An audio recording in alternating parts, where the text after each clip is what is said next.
Hello and welcome to another episode of Lord Walker's Manga Reviews. Today we will be reviewing the webtoon God of High School. God of High School is one of the most popular webtoons to ever be produced in Korea. Today we will be reviewing its merits as well as its faults so we can try to find out exactly what makes this manga so popular.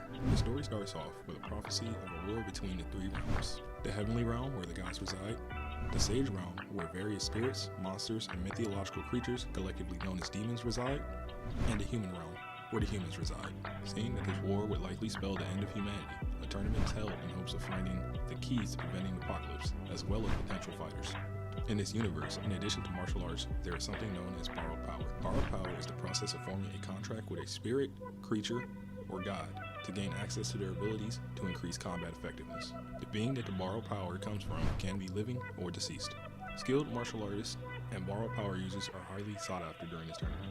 God of High School excels at using its character. The characters have very intricate, interwoven stories that weave their lives together like a spider web. God of High School tells stories at both the micro and the macro level, allowing the audience to see each individual's decisions and how it impacts the overall story. This provides an interesting butterfly effect style of storytelling. From saving a small child to going on what should be a simple mission, God of High School does a good job of making small things big and big things massive.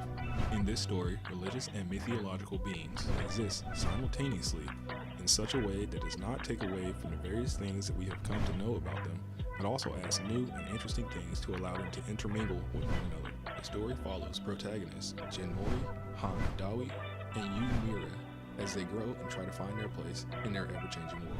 God of High School was both consistent and entertaining until the end of the prophesized war.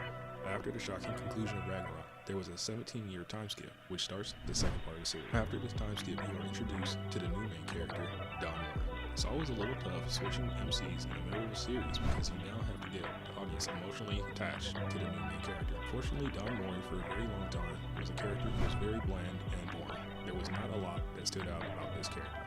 In part 1 of God of High School, borrowed powers are very rare. In part 2, however, borrowed powers is common enough that there are schools being built specifically to teach children how to use their abilities.